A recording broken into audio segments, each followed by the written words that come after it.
अधिकार अछि हमर जो भारत सीमा में देखुचंदी एदरे किछ अधिकार होइछि ना हम पाकिस्तान अछि अफगानिस्तान भी अछि बोलु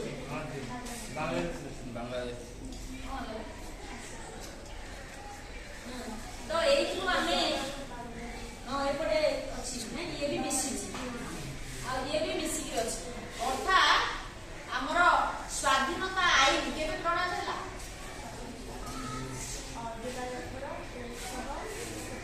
1947 जुलाई 18 विदेशनाथ ठीक कहछि से जो स्वाधीनता आईन के बोले स्वाधीनता आईन प्रणयन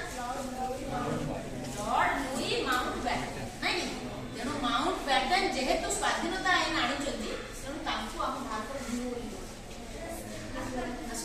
तांकु भारत हिरो बोली बोले काहे कि ना स्वाधीनता पाई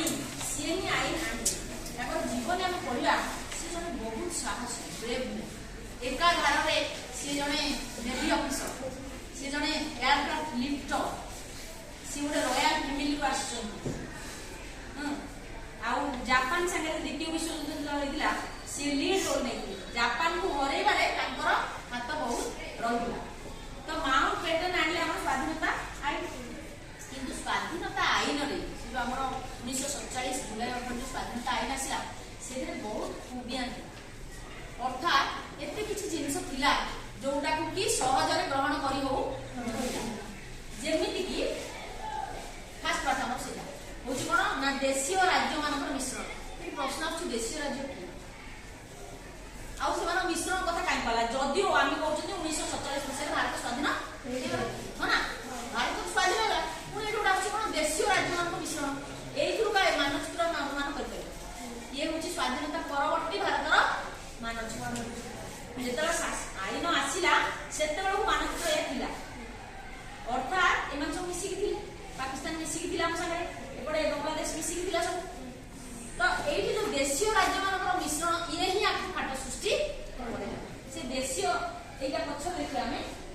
देशीय राज्य मानकर मिश्रण जो कहला कि देशीय राज्य को वर्तमान में प्रश्न उठो हम तो भारत स्वाधीन पूरा एडो भारत स्वाधीन होला से देशीय राज्य आसिला पर आउ समान मिश्रण कथा काई जाउछन निश्चय 1947 मसिया अगस्त 15 तारिख अव्यवहित पूर्व जो भारत शासन स्वाधीनता आईन आसिला सेइथरे लेखा हेतिला जे कोन ना प्रकृत रे ब्रिटिश माने सारा भारत को निज शासन आयत को आनि पारथले मात्र 60% को आनि आउ 40% राजा मान हाते थिला देशीय राजा मान काहे कि सेमान ताक रखिथिले ना सेमान को प्रचुर परिमाण कर माने पाउ विभिन्न प्रकार आळ देउथिले जे तुमको से आक्रमण रक्षा करू ए आक्रमण रक्षा करू प्रतिरक्षा दबु तो तुमको एमती हमको राजस्व देबो पड़िबो तो प्रचुर परिमाण राजस्व देई ए राजा माने निजे स्वाधीन होई रही बोली भाबी कि ए देश राजा माने तो एठी आसुची मन प्रश्न सेटा की सोडा जार मुंड एमती काम करथला जदिओ हमर महात्मा गांधी कर एवं केते जे स्वाधीनता संग्राम मानकर बलिदान फल रे हम स्वाधीनता मिलिची किंतु एई जो राजा माने ताको स्वाधीन करबा दो से जो 40% थिले से माने थिले देशीय राजा किए ना से थिला राजस्थान रो जोधपुर गुजरात रो जूनागढ़ आंध्र प्रदेश रे तेलंगाना रो हैदराबाद आउ जम्मू कश्मीर एमाने लीड थिले और भी बहुत थिले देशीय राजा किंतु एमाने लीडिंग थिले एमाने चाहु नथिले भारत स्वाधीनता पाई गला परे मध्य भारत सहित मिसी रहबा काहे कि चाहु नथिले ना ताको फ्लेक्सिबिलिटी दिया कोन से फ्लेक्सिबिलिटी ना स्वाधीनता आईन जो माउंटबैटन आनी दिले हमर से स्वाधीनता आईन रे लेखा हितिला जे भारत स्वाधीनता हेइ जिवो किंतु ए जो देशीय राजा मान अछथि एमाने भारतर स्वाधीनता सह निजे भी स्वाधीन हेइ गले कोन हेले निजे स्वाधीन हेइ गले तेणु एमान को क्षमता दिया हला जे तमे स्वाधीन हेइ गलो तेणु तुम मानकर ए इच्छा तुम्हें पाकिस्तान संगे मिसो ना भारत संगे मिसो तो ए जो दिया हे गला एटा गोटे भारी कोन अस्वाभाविक परिस्थिति सृष्टि कला अस्वाभाविक राजनैतिक परिस्थिति सृष्टि कला प्रथम भारत स्वाधीन भारतर की प्रधानमंत्री थिले ये जवाहरलाल नेहरू आउ ता संगे रे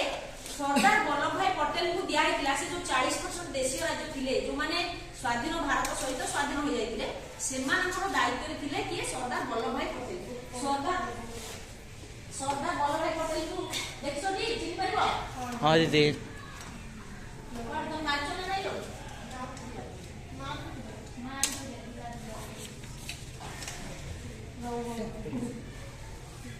एटा होची कोनटा देखिलो एटा कोनटा फास्ट सरदार वल्लभभाई कर तो चित्र हमें आंकु लौह मानव भी कहा जाए एटा कोनटा स्टैच्यू ऑफ यूनिटी नहीं कि हमर एटा कोठे अछि गुजरात नहीं गुजरात रा सरदार सरोवर रा पाखरे ए स्टैच्यू ऑफ यूनिटी अछि आ विश्वर सबु बड़ बोध हुए भी एबो को देखिले सबु बड़ स्टैच्यू ऑफ यूनिटी यो जति सरदार पटेल जे कि निजर जीवन को तिल तिल करी स्वाधीनता सहित भारतीय मानक पई तिल तिल करी समर्पण वास्तव ये बहुत नोबल हैला से थिले से जो 40% राजा जो देशीय राजा माने स्वाधीन होइले सेमानक दायित्व रे थिले ए किए सरदार पटेल 1947 जुलाई 9 तारिख रे माउंट बेटन को से कहिले जे जो स्वाधीनता आईन हमर होइछि प्रणयन से स्वाधीनता आईन रे गोटे असुविधा रही ना गोटे राजनैतिक अस्वाभाविक परिस्थिति सृष्टि होची जे सेमाने चूज करिवे जे सेमाने कोर्ट मिसिबे काहे कि जानछ ना आमे कहले जोधपुर राजस्थान रो जोधपुर गुजरात रो जूनागढ़ आंध्र प्रदेश रो बा तेलंगाना रो हैदराबाद आउ जम्मू काश्मीर संपूर्ण रूपे आमे कहले पंडित फैमिली थिले से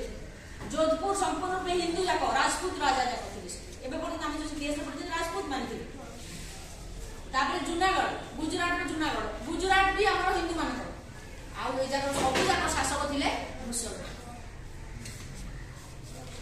जोधपुर रो राजा किए हनुमान सिंह सी चाहु नथिले भारत सहित मिसे सी हाथ मिसुथिले जिना ओले की मोहम्मद अली जिना की पाकिस्तान रो गवर्नर हेतिले तो ताको संगे हाथ मिसुथिले मु पाकिस्तान रे मिसी ताक संगे सुला मसुला हो एपटे गुजरात